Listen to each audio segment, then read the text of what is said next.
like, everyone has their own, I wouldn't want to say problems, but own perspectives when it comes to mental health and mental illness, cultural stigma, because that doesn't exist in our culture. Just get over it, you're fine. The suicide thoughts doesn't exist. Having anxiety doesn't exist. Depression doesn't exist. Oh, you're just sad because you're just sad, but it will be over in a week or so. It's raising awareness when it comes to mental health, suicide prevention and stuff, and all that other amazing things that I can share with my on my platform, as well as my friends or anyone who, goes through scrolling the explore page and says, "Ooh, this is interesting," and finds me and says, "Hey, I'm Justine and I'm here to help you and I'm your friend. I may not know you, but I'm here to help you."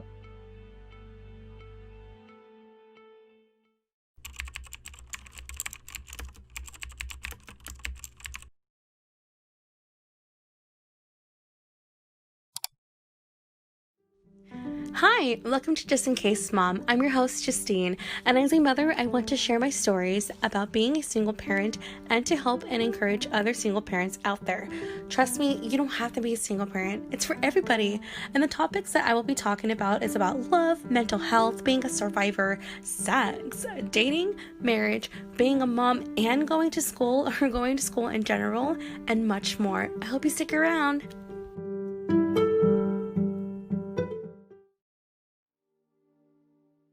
I'm doing health science and community education.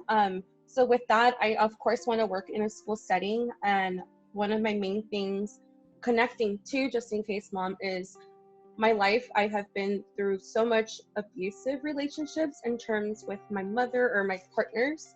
And so I wanted to reach out to students at the age possibly in middle school when all the hormones start like raging and, oh, what is this I'm feeling? My parents were not open to talking about sex education. They literally just gave me a book when I became a woman and they said, good luck. Yeah. And so I wasn't sure, okay, so what happens to this? And of course, schools do give us like some sort of sex education, but it's very vague and very like, oh, today we're going to talk about this. It's very awkward and it's not so serious. That's one of my main things that I want to do is be a health science teacher in order to try to stop and help those students in knowing if you feel this type of way, you feel like you're running out of your shortness of breath, or you feel like you just can't take it anymore, stop.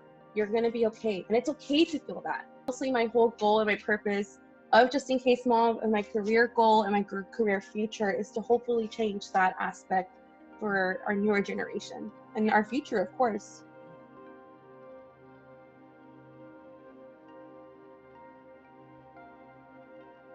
The importance of getting into mental health with kids who are this age, because this is a time when everything is about them. It's like puberty and liking boys or liking girls or trying to really discover themselves and what they like and what they don't like.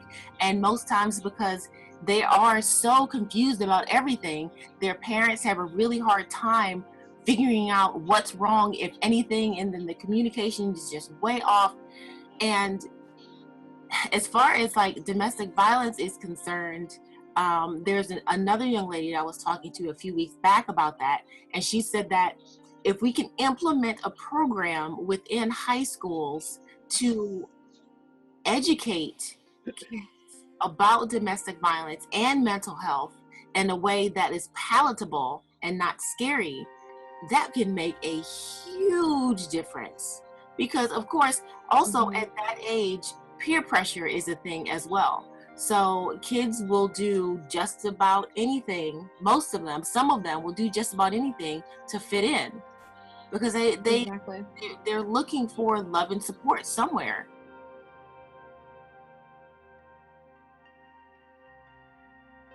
One thing during my young age was because it started with my mom. First, it was the abuse of my mom. She had her cycle with her mother because my mom came out of 3 kids. So it was my aunt, my uncle, and my mom. And my mom was kind of like the rebel child going against it. And so my grandma would always be like against her. A teenager or a kid at that age thinks that everyone's against them. Like the world's against me, my mom felt like she was neglected by her own mother. Like, oh, you don't love me, you love everyone else. She taught me and put this in my brain, and I'm still struggling with this today, is about caring what other people think. about me. And so I started finding love in, like, how Brianna would like say, in a hopeless place, you know, like I found it. I said, oh, this guy kind of likes me or loves me. I guess I should stick around with him. My mindset, he was out there for just one thing and one thing only. Of course, sex. I was never given that space. Until one time, I forgot what we argued about. And I said, you know what, I don't really want to talk to you right now, because he was acting really strange. And then he followed me to the class. He had grabbed me by my arm, swings me, and I hit myself to the locker room, but like the lockers. And all my friends turned around. They were like, what is going on? And at that moment, I just remembered it's just like a punching bag. Just stay there. Don't say anything. Listen, like just the same thing as my mom. But that's what I felt. And I was so stuck and I didn't know what to do. And I turned around, my teacher saw, and she said, get off of her. You need to go to class. Then this whole thing dawned on me, like, oh my gosh, like that's the only love I've had.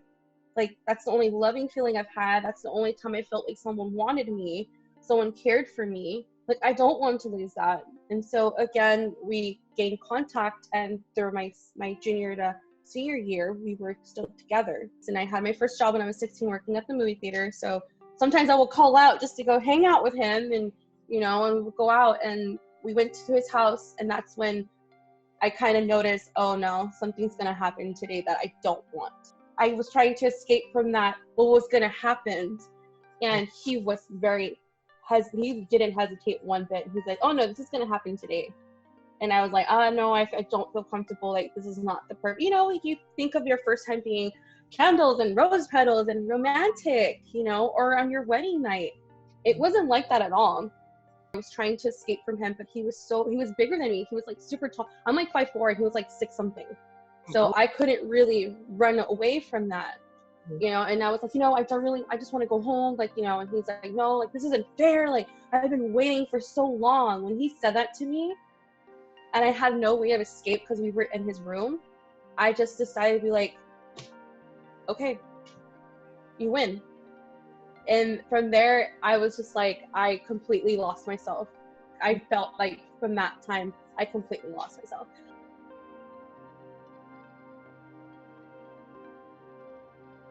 Yes. So all these events in my life were occurring, and it was hitting me worse in my mental health. But I didn't know this was gonna get bad if I didn't get the help that I needed. And I was 12 when I was in the kitchen when everyone was asleep, and I had got a knife out, and I was on the floor, and I was ready to just go. I'm done with these feelings. Like, why doesn't my mom care about me? Why can't I do anything right in my parents' eyes? And when my parents were going through immigration when I was 12, I had to go to a court, and we had to go through a psychologist first to see how, as a child of immigrants, how it would feel to lose your family member, to, you know, to like go back to their country. And so you had to go to a psychologist, and they had to tell you all that, and you had to express your feelings. And I remember I was filling out forms because my parents knew English, but not that well. So I would help my mom fill out forms and stuff. And I remember it was my form, and it said, do you have any suicidal thoughts? And I was ready to say yes. My mom gave me the look, and she goes, oh, don't you think you're going to put something stupid like that? She said, like, don't be like that. That's stupid. And so I skipped it, and I said no. That was my one opportunity, and I knew I could have gotten my help because I was there, and I was like, suicidal thoughts? Wait, I have that. Why do I have that? But I never got the answer. After graduation, the controlling, the accusations, and everything started to get even more worse, to the point that it was now hitting. And he will hit me, he will like do all these things where he will leave me bruises. And my family member, my dad didn't know, because, you know, my dad would always work, do his own thing, and I was just hanging out with my boyfriend. I was so confused to what was happening. And little did I know that at that time I was actually pregnant, and I didn't have an idea. As I noticed my clothes wasn't fitting, and I'm like, oh, it's my emotional eating again, jeez, you know. And I would shove my stomach, and I would like put it on and go to work. And he was just constantly doing that to me. It was all that emotional abuse, that physical abuse, that psychological abuse, like the same thing as like my mom would say, you're fat, you're ugly, no one's gonna love you. And I was like, oh my God, he's right. No one's gonna love me. I should probably listen to him and he won't leave me. And so I went out of my house pregnant. I was 3 months pregnant. So I was on the ground and my sister just started defending me because she was eating at home and she heard the ruckus that was happening. She was defending me, so she was fighting him and all this stuff, and he ran away. But I was there and I was not feeling very well. So the whole neighborhood called, and apparently there were like 11 phone calls of the neighborhood who called and heard what was going on. I remember the ambulance came and they asked me, do you know what day it is? And I don't know what I said, August something of 1978. And they were like, she needs to go now. I didn't put what was going on because I was so unconscious. The person who did this to you doesn't really love you. And that's where I felt like it hit harder. The sonic, when they gave me the picture of my daughter had her little hands over her ears. I would never get that picture out of my head when I saw that. Yeah, I can fully see it as you're describing it. Yeah, so that was heartbreaking. Yeah. Had like a big stack of paper of everything that has happened with me and him, every event that I remember, and it was like probably this thick of everything I wrote on the computer of the events with his family member and events of him being so abusive towards me. Because at that point I knew what was going on, because I researched and I said, oh my God, like, why didn't I understand this? Because it finally hit me when life smacks you really hard and be like, this is what's happening. Do you get it now? And I said, now I get it. I had a really good friend, and I was always there for her. And she one time told me when we were in high school, I think we were in zero period, she told me, do you think that people will miss me? She told me that. And I looked at her and I said, what do you mean? She goes, do you think people will ever miss me if I was like, gone or something? And I told her and I said, well, I will miss you, of course. Like, I love you, dude. Like, I really care about you. My daughter was probably like about a year or so, and one of my friends calls me that she had passed away because she tried reaching out to me for help, and I said no. I just denied it. And it just really broke me in terms of, that's why I'm so passionate about helping, because I felt so guilty that for my fault. I was sleeping on my bed and my daughter was right next to me, and I heard something and I woke up and I felt like it was a dream, and I felt she was like right here, like how I'm looking at you in front of me, and she says, hi Justine, I just want to let you know that I really love you. I'm gonna miss you the most. And I woke up and I was like, what the hell was that? I reminded me a picture of her, so I posted it, and she gave me the permission to go see her grave. So hopefully I will one day go. But yeah. Well, if you want someone to go with you, I'll go with you. Yeah, I would really appreciate that. But that's why I'm so passionate about helping others, because of everything I went through. I work at another job, and I was helping a patient. And the patient, I said, oh, this is really great for anxiety and depression and stuff. And, I do have it. And he looks at me and goes, it doesn't look like you do. Like, you look so happy and bubbly. And I remember looking at him and I said, well, when you go through everything I went through, you kind of become a master at masking it. We both kind of chuckled, but he kind of looked at me like, I think she's serious. I went out and I seeked help. My professor helped me. That's why I love my school so much. Cal State Long Beach, they're so big on mental health. So I got the help. I got my psychologist because I had Medi-Cal at that time. So I was thankful to get my psychologist. I got my psychiatrist. I was medicated. When I started getting medicated, and I started going weekly therapy, I think that's when my family members kind of noticed, like, holy crap, I think something is really wrong with Justine. Like, everyone has their own timeline. It's never too late to go back to school. So I took that into consideration, and I'm like, she's right. Like, I'm not saying I'm gonna wait 5 years, but I'm gonna go back when I feel like I'm healthy to go back. And so I'm proud to say that I am finally back in school and I'm doing okay. Other than that, that's basically my whole story on how I had to deal with that. And that is my main thrive to helping a lot of people out there. So yeah. Everything that you've been through was absolutely needless, absolutely senseless. All you wanted from the people who were supposed to teach you how to love was to be loved. The career that you are spearheading, all you want to do is get love and give love. And that is a basic human right and need. I don't understand how humankind has gotten so far from that.